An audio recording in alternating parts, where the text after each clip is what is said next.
दिल्ली विधानसभा campus में दोपहर को सुरक्षा में चूक हुई। करीब 2 बजे यूपी नंबर की कार वीआईपी एंट्री वाला गेट नंबर 2 की बैरिकेडिंग तोड़कर अंदर घुसी। सवाल उठे कि आखिर एक कार इतनी आसानी से अंदर कैसे पहुंची?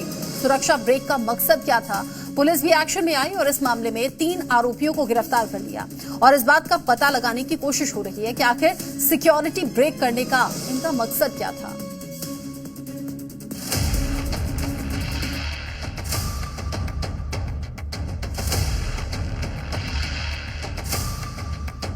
दिल्ली विधानसभा की सुरक्षा में बड़ी चूक। सिक्योरिटी ब्रेक कर क्या मैसेज दिया? जब दिल्ली विधानसभा में सबसे ज्यादा चौकसी होती है, सुरक्षा के लिए दिल्ली पुलिस से लेकर सीआरपीएफ के जवान भी तैनात होते हैं, लेकिन उसी समय खुलेआम दिल्ली विधानसभा की सुरक्षा को चुनौती दी गई। दिल्ली विधानसभा के गेट नंबर 2 पर जबरन अंदर घुसी एक कार के ड्राइवर ने विधानसभा अध्यक्ष विजेंद्र गुप्ता के कार्यालय के बाहर एक गुलदस्ता रखा। इसके बाद आरोपी उसी कार में मौके से फरार हो गया। चश्मदीदों के मुताबिक कार विधानसभा परिसर में घुसने के बाद कुछ देर तक अंदर रही और फिर बाहर निकलकर तेजी से भाग गई। यहाँ जो कार थी वो दाखिल होती है और उसके बाद में जो बुके है वो यहाँ पर रखा और उसके बाद में यहाँ से जो कार चालक है वो फरार हो जाता है। कार की पहचान टाटा सिएरा के रूप में हुई है, जिस पर यूपी का रजिस्ट्रेशन है। कार का नंबर यूपी 26AZ8090 है, यानी ये कार पीलीभीत नंबर की है। सबसे चौंकाने वाली बात यह रही कि कार के ड्राइवर सीधे दिल्ली विधानसभा स्पीकर विजेंद्र गुप्ता के कार्यालय तक पहुंच गया और वहां एक गुलदस्ता रखकर मौके से फरार हो गया। घटना के बाद दिल्ली पुलिस और सुरक्षा एजेंसियां अलर्ट पर हैं। सीसीटीवी फुटेज खंगाल रही है। डॉग स्क्वाड ने पूरे कैंपस की जांच की। एफएसएल की टीम सुराग तलाश रही है। गेट नंबर 2 पर सीआरपीएफ की तैनाती बढ़ा दी गई है। हालांकि दिल्ली पुलिस ने विधानसभा की सुरक्षा में सेंध लगाने वाली कार को बरामद कर लिया है और आरोपी को भी गिरफ्तार कर लिया है। साथ ही ये भी पता लगाने में जुट गई है कि आखिर दिल्ली विधानसभा की सुरक्षा में सेंध लगाने के पीछे उसकी मंशा क्या थी। दिल्ली से नीरज गौड़ के साथ ब्यूरो रिपोर्ट, जी मीडिया। और अब बात मसूद ब्रिगेड के टॉय कार क्रैश की। सुरक्षा एजेंसियों ने पाकिस्तान में बैठे आतंकी संगठन जैश-ए-मोहम्मद की खतरनाक टॉय बम साजिश का खुलासा किया है। खिलौनों के भीतर विस्फोटक छिपाकर भीड़भाड़ वाले इलाकों और बच्चों तक दहशत पहुंचाने की योजना थी। इतना ही नहीं, सोशल मीडिया और गेमिंग प्लेटफॉर्म्स के जरिए देश के युवाओं का ब्रेन वॉश कर आतंकी गतिविधियों में ढकेलने की कोशिश भी सामने आई है।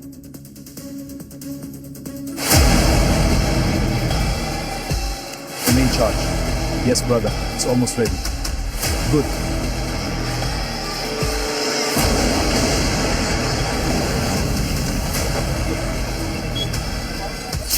जैश की टॉय बम साजिश एक्सपोज।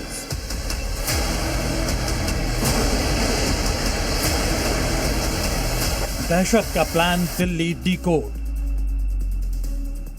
पकड़ा गया मसूद का मोहरा। दिल्ली देश का दिल और कनॉट प्लेस दिल्ली का दिल, जहां हर दिन भारी भीड़ जुटती है, वहीं रची जा रही थी दहशत की खौफनाक साजिश। तो क्या आतंकियों के निशाने पर कनॉट प्लेस था? एक खिलौना कार, लेकिन इरादा तबाही का। टारगेट भीड़ भाड़ वाले इलाके और मकसद हिंदुस्तान को दहलाना। यह कोई फिल्मी सीन नहीं, बल्कि एक असली आतंकी प्लान था, जिसे वक्त रहते नाकाम कर दिया गया। तो क्या आतंकियों के निशाने पर गेटवे ऑफ इंडिया था? यानी आतंकियों के निशाने पर देश की राजधानी दिल्ली और आर्थिक राजधानी मुंबई दोनों ही थे, और प्लान था खिलौना वाली कार से बड़ा धमाका करना। जैश-ए-मोहम्मद से ताल्लुक रखने वाले 2 संदिग्ध आतंकियों को गिरफ्तार किया है। इनकी गिरफ्तारी मुंबई के कुर्ला और मुंबई के खडवली इलाके से किया है और इनके साथ 5 ऐसे नाबालिग बच्चे हैं जिसकी तलाश सुरक्षा एजेंसी लगातार कर रही है। दरअसल मुसाद अहमद और मोहम्मद हमाद, ये दोनों जैश-ए-मोहम्मद और आईएसआईएस से ताल्लुक रखते थे। इन दोनों की गिरफ्तारी एक बड़ी कामयाबी मानी जा रही है। राजधानी दिल्ली में कार जो है टॉय कार के जरिए राजधानी दिल्ली को दहलाने की साजिश रच रहे थे। दरअसल मुंबई के कुर्ला में चलाए गए ज्वाइंट ऑपरेशन में दिल्ली पुलिस स्पेशल सेल और महाराष्ट्र एटीएस को बड़ी कामयाबी मिली है। इस ऑपरेशन के दौरान 2 आतंकियों को शिकंजे में लिया गया है, जिनके तार आतंकी संगठन जैश-ए-मोहम्मद और आईएसआईएस से जुड़े हैं। और इन आतंकियों से पूछताछ में जो खुलासा हुआ है वो बेहद चौंकाने वाला है। बताया जा रहा है कि ये दोनों आरोपी टॉय कार बम के जरिए दिल्ली और मुंबई जैसे बड़े शहरों में धमाकों की साजिश रच रहे थे। इनका खौफनाक इरादा remote control toy car bomb के जरिए भीड़ भाड़ वाले इलाकों में हमला करने का था। ये दोनों न केवल जैश ए मोहम्मद के हैंडलर अबू हुफैजा के संपर्क में थे, बल्कि प्रतिबंधित संगठन ISIS से भी गहराई से जुड़े हुए थे। दोनों ने ही मिशन खिलाफत और सोल्जर ऑफ प्रॉफिट जैसे कट्टरपंथी समूहों को ज्वाइन किया हुआ था। ये इंटरनेट के जरिए बम बनाने की ट्रेनिंग भी ले रहे थे। अब इस मामले में जांच और भी तेज कर दी गई है। पैन इंडिया मॉड्यूल के लिंक खंगाले जा रहे हैं। मुंबई में 4 से 5 नाबालिग भी एजेंसीज के रडार पर हैं, जो कथित तौर पर ISIS की विचारधारा से प्रभावित बताए जा रहे हैं। जांच में पता चला है कि ये पूरा मॉड्यूल ओडिशा से संचालित हो रहा था और इसके हैंडलर भी सुरक्षा एजेंसीज के निशाने पर हैं। पुलिस की स्पेशल सेल को आरोपियों से आपत्तिजनक दस्तावेज, मोबाइल फोन और कई इलेक्ट्रॉनिक उपकरण भी मिले। दोनों आरोपी ऑनलाइन हैंडलर अबू हुफैजा के संपर्क में आए और उसने इनका ब्रेन वॉश किया। उसी ने इन्हें जैश ए मोहम्मद से भी जोड़ा। सुरक्षा एजेंसीज की सतर्कता ने एक बड़े आतंकी हमले को टाल दिया है, लेकिन जांच में सामने आ रहे डिजिटल कट्टरपंथ के नेटवर्क ने नई चिंता जरूर खड़ी कर दी। अब देखना होगा कि इस मॉड्यूल के और कितने चेहरे बेनकाब होते हैं। दिल्ली से राजू राज के साथ ब्यूरो रिपोर्ट, जी मीडिया। बात अब पश्चिम बंगाल के चुनाव की कर लेते हैं, जहां प्रचार में इस बार इश्तेहार पर आर पार की लड़ाई हो रही है। बीजेपी का सवाल टीएमसी से है। आखिर टीएमसी ने अपने घोषणा पत्र का नाम इश्तेहार क्यों रखा? आखिर ममता बनर्जी का बांग्ला प्रेम कहां गया? दीदी से सवाल पूछने वालों में बीजेपी अकेली नहीं, असदुद्दीन ओवैसी का भी सवाल है कि नाम उर्दू में रखती हैं, लेकिन मुसलमानों की स्थिति बंगाल में खराब है। हमारी ये स्पेशल रिपोर्ट देखिए और इस बार पलटवार का मीनिंग समझिए।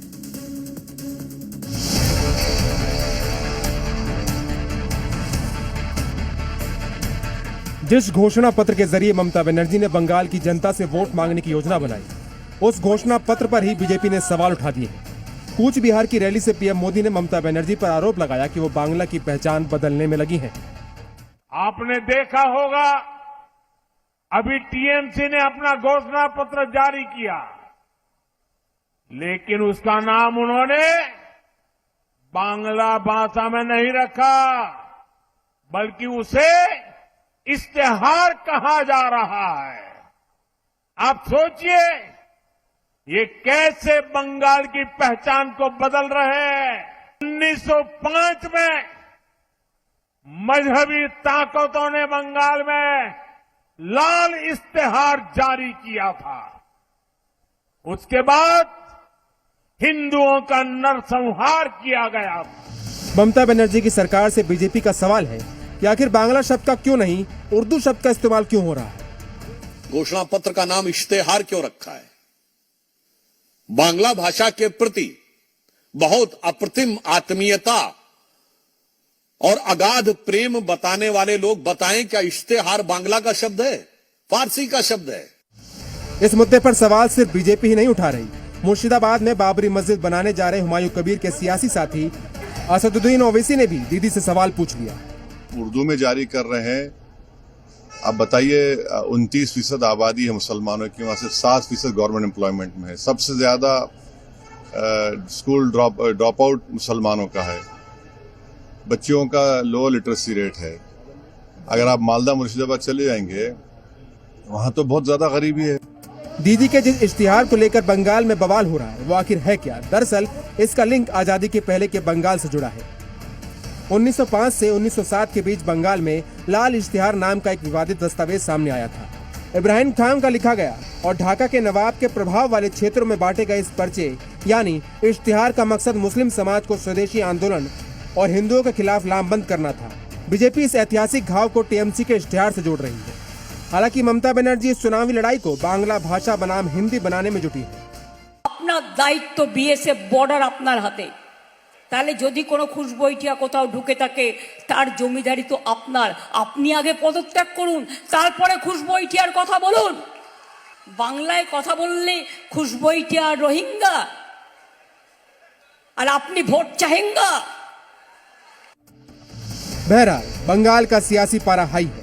वोटिंग से पहले बीजेपी और टीएमसी के बीच आर पार की लड़ाई है।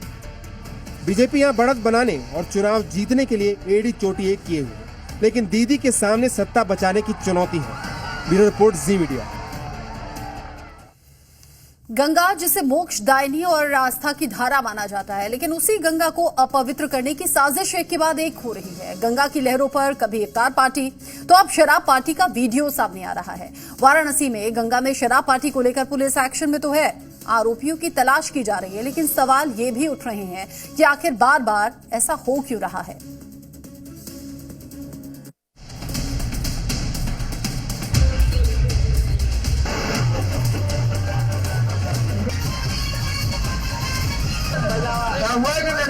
पहले इफ्तार पार्टी और अब शराब पार्टी। जिस गंगा को मोक्षदायिनी माना जाता है, उसी गंगा की लहरों में शराब पार्टी हो रही है। और तो और वीडियो बनाकर सोशल मीडिया पर अपलोड भी किया जा रहा है। वो तब जब गंगा में इफ्तार पार्टी को लेकर पहले से सियासी पारा चढ़ चुका है। अब सवाल ये कि आखिर धर्म नगरी काशी में हो क्या रहा है। बार बार गंगा मैया की पवित्रता पर चोट करने की साजिश क्यों हो रही है? ये सवाल क्यों, उसे समझने के लिए पहले ये तस्वीर देखिए।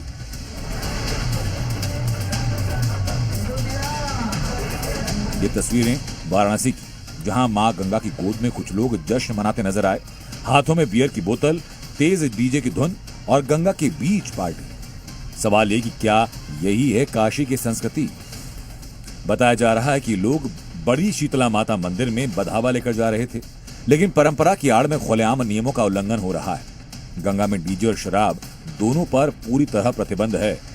से ये वीडियो वायरल हुआ है, लोगों ने सवाल खड़े करना शुरू कर दिया कि आखिर मां गंगा का अपमान किस तरीके से आए दिन हो रहा है और इस पर अब कैसे रोक लगेगी। बीते दिनों ये भी देखा गया था कि रमजान के महीने में इफ्तार पार्टी का आयोजन किया गया था, जिसके बाद 14 लोगों को पुलिस ने गिरफ्तार किया और उनको जेल भेज दिया गया। वीडियो वायरल होते ही स्थानीय लोगों में आक्रोश फैल गया। खासकर नाविक समाज ने इसे मां गंगा का अपमान बताया। 80 घाट के नाविकों ने साफ कहा कि आस्था के साथ खिलवाड़ बर्दाश्त नहीं, दोषियों पर सख्त कार्रवाई हो। तो इस पे भी रोक होनी चाहिए। एक आस्था है तो डीजे भी अगर आप लगा रहे तो नॉर्मल तरीके से लाए, तरीके से पूरा बनारस के छवि खराब करने का चीज है, ये नहीं होना चाहिए। गंगा का अपमान हुआ, बहुत अपमान हुआ, हमें बहुत तकलीफ हुआ वो देखकर अभी वीडियो। गौर करने वाली बात ये भी कि कुछ दिन पहले ही गंगा में इफ्तार पार्टी का वीडियो सामने आया, जिसमें पुलिस ने 14 लोगों को गिरफ्तार कर जेल भेजा। अब उसी गंगा में फिर एक विवाद, लेकिन इस बार भी वाराणसी पुलिस एक्शन में है। वीडियो के आधार पर आरोपियों की पहचान की जा रही है। क्योंकि यह वीडियो रात का है, इसको देखा जा रहा है कि कहाँ का वीडियो है, और जो इसमें जो लोग दिखाई दे रहे हैं उनको भी चिन्हित किया जा रहा है। चिन्हित करने के बाद इनके खिलाफ उचित वैधानिक कार्रवाई की जाएगी। लेकिन सबसे बड़ा सवाल ये कि क्या गंगा अब नियम तोड़ने का नया अड्डा बनती जा रही है? क्या धार्मिक यात्राओं के नाम पर अराजकता को छूट मिल रही है? और सबसे अहम, क्या प्रशासन सिर्फ वीडियो वायरल होने के बाद ही जागेगा? वाराणसी से जयपाल के साथ ब्यूरो रिपोर्ट, जी मीडिया। मुंबई में हिंदू संगठन के कार्यक्रम में एक खास वर्ग के लोगों ने जमकर बवाल काटा। लाउडस्पीकर पर जय श्री राम की जय जयकार उनके कानों में इतनी चुभी कि वो न सिर्फ मरने मारने पर उतारू हो गए, बल्कि जमकर बवाल भी काटा। हालांकि मुंबई में उपद्रवियों का योगी मॉडल वाला इलाज भी तुरंत ही कर दिया गया। मुंबई में गदर करने वालों के खिलाफ कैसे बुलडोजर एक्शन लिया, रिपोर्ट देखिए।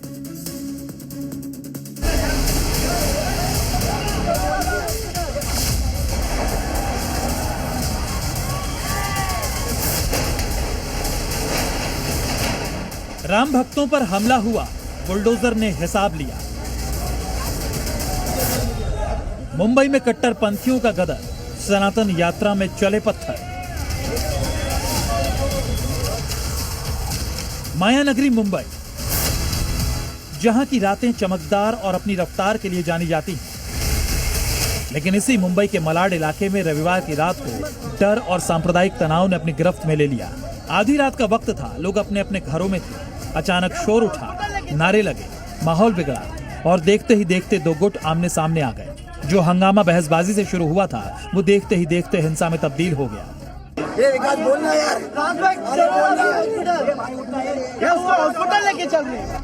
लेकिन सुबह होते ही मुंबई पुलिस और प्रशासन एक्शन में आ गई। जिन उपद्रवियों ने कल देर शाम यहां हिंदू कार्यक्रम में बवाल मचाया था, उनके खिलाफ कार्रवाई की गई। 8 लोगों को गिरफ्तार किया गया। उपद्रवियों के खिलाफ बुलडोजर एक्शन लिया गया।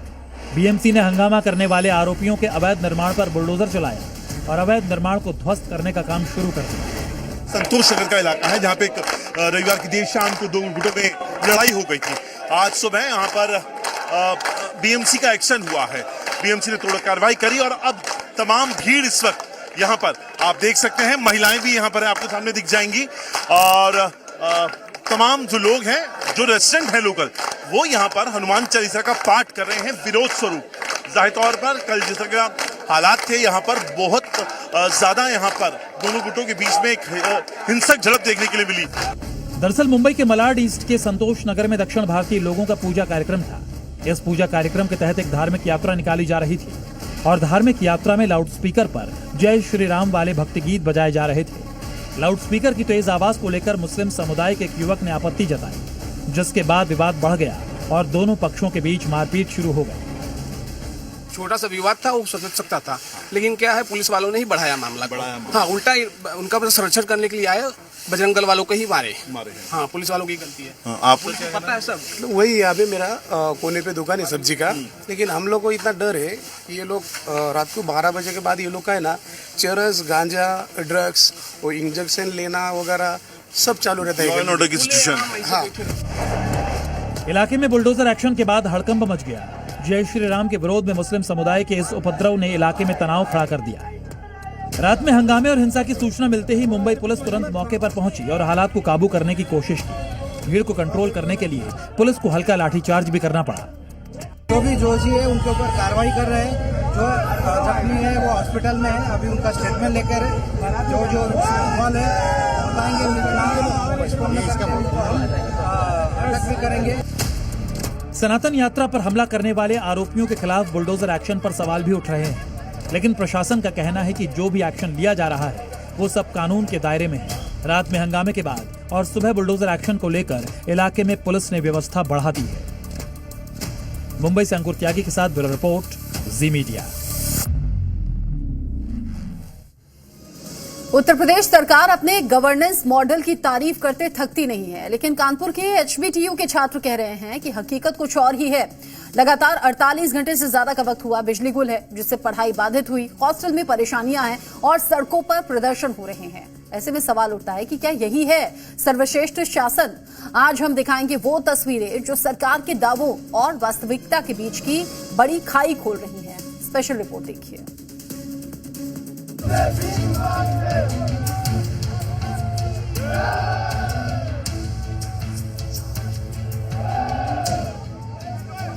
सरकार से सवाल, मॉडल पर सवाल।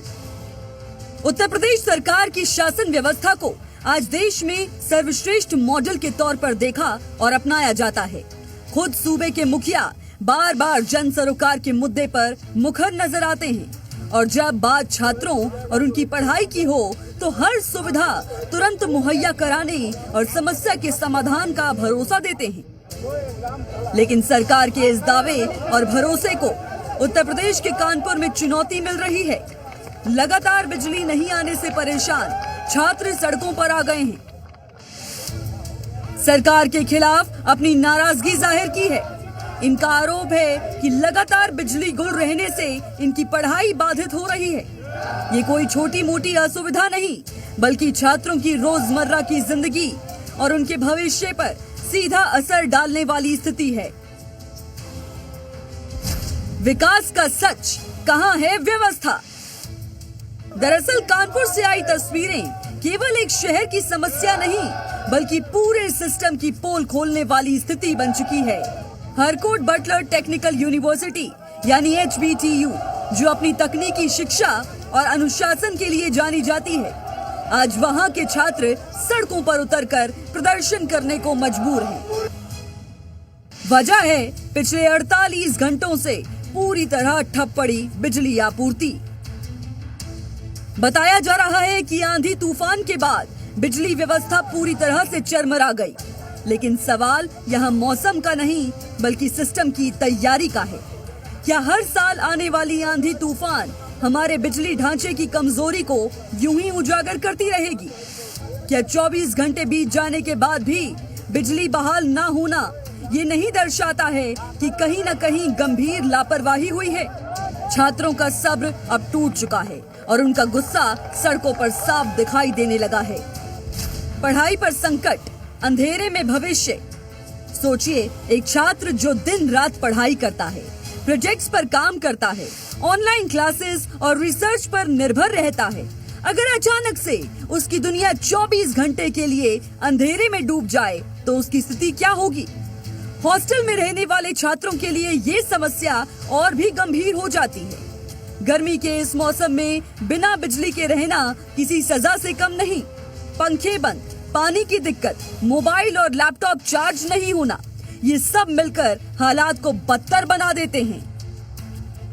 HBTU के छात्रों ने बिजली विभाग के खिलाफ जमकर नारेबाजी की और प्रदर्शन किया। ये विरोध सिर्फ बिजली आने की मांग नहीं है, बल्कि ये उस व्यवस्था के खिलाफ आवाज है जो बार बार फेल हो रही है। सवाल ये है कि क्या छात्रों को अपनी बुनियादी जरूरतों के लिए भी सड़क पर उतरना पड़ेगा? दावे बनाम हकीकत, सिस्टम पर सवाल। अब बात करते हैं सरकार और प्रशासन की। इस पूरे मामले में सबसे ज्यादा निराशाजनक पहलू है प्रशासन की चुप्पी। इतने बड़े स्तर पर समस्या होने के बावजूद कोई स्पष्ट बयान, कोई ठोस कार्रवाई या कोई समय सीमा अब तक सामने नहीं आई है। क्या यही जवाबदेही है? क्या यही सुशासन है? जब देश के भविष्य कहे जाने वाले छात्र इस तरह परेशान हो तो सरकार का कर्तव्य बनता है कि वो तुरंत हस्तक्षेप करे और समाधान दे। ये भी समझना जरूरी है कि ये केवल एक दिन की समस्या नहीं। अगर बिजली आपूर्ति का ढांचा इतना कमजोर है कि एक आंधी से उसे ठप कर दे, तो इसका मतलब है कि लंबे समय से इसमें सुधार की जरूरत थी, जिसे नजरअंदाज किया गया। ये लापरवाही सिर्फ असुविधा नहीं, बल्कि व्यवस्था की विफलता है। छात्रों के हित में अब तुरंत कदम उठाने की जरूरत है। सबसे पहले तो बिजली आपूर्ति को जल्द से जल्द बहाल किया जाना चाहिए। इसके साथ ही यूनिवर्सिटी प्रशासन को भी सक्रिय भूमिका निभानी होगी। इसके अलावा सरकार को ये सुनिश्चित करना होगा कि भविष्य में ऐसी स्थिति दोबारा न बने। अब चुप नहीं युवा, टूट रहा है सब्र। जिस तरह के हालात नजर आ रहे हैं, ये कहना गलत नहीं होगा कि HBTU के छात्रों का ये प्रदर्शन एक चेतावनी है। अगर बुनियादी सुविधाएं समय पर नहीं मिलेंगी तो विरोध और तेज होगा। सरकार को ये समझना होगा कि युवा अब चुप रहने वाले नहीं हैं। वो अपने अधिकारों के लिए आवाज उठाना जानते हैं और जब सिस्टम फेल होता है तो वही आवाज आंदोलन बन जाती है। ये सिर्फ बिजली का मुद्दा नहीं, ये भरोसे का संकट है और अगर इसे समय रहते नहीं सुलझाया गया तो इसके परिणाम और भी गंभीर हो सकते हैं। ब्यूरो रिपोर्ट, जी मीडिया।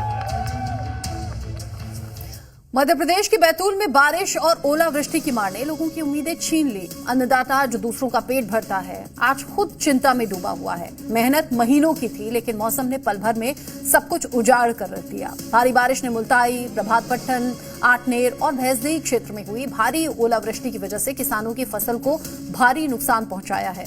100 से ज्यादा गांव इस प्राकृतिक आपदा की चपेट में आ गए हैं। रिपोर्ट देखिए।